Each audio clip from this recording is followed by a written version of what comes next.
Nature is humanity's pharmacy.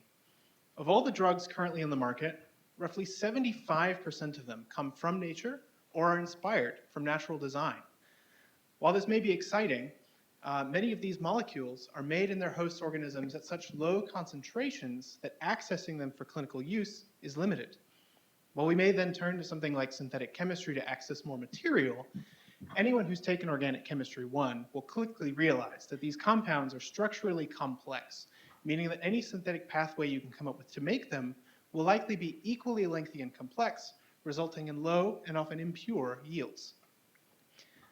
And this is a big problem, because compounds like erythromycin, on the left, have been used to treat diseases like pneumonia since the 1950s, and yet it still kills more than 1 million people every year. Additionally, overprescription and misuse have led to the rise of antimicrobial resistance, which is estimated by 2050 to kill more than 10 million people annually. We need better drugs. We need lots of them, and we need them now.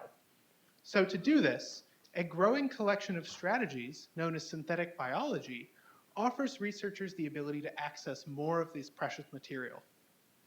By looking at the portions of the host genome responsible for making our small molecules, we can take it and transplant it into a microbe that is much easier to work with and grows much more readily. Additionally, we can use that same genetic material to look at the portions responsible for installing different building blocks and change them, allowing us to fine-tune their bioactivity and potentially make new drugs that will fight different diseases more efficiently. Altogether, this will allow us to access our better drugs at a much faster time frame and a cheaper price point, giving patients better access to these precious drugs that they'll need. Together, this is where my research comes in.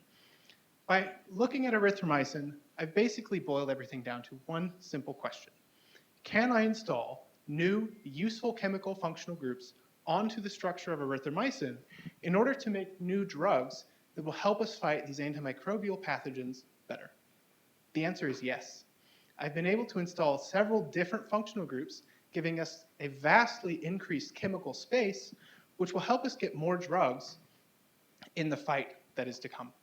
Additionally, because evolving biology often generates huge libraries of members that are often millions large, I've coupled my research to genetically encoded biosensors, which allows us to reduce the screening capabilities of my platform from days to minutes.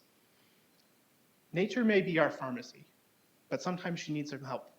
So by taking what nature gives us and bolstering it with synthetic biology, we're able to give ourselves the best fighting chance we have. Thanks.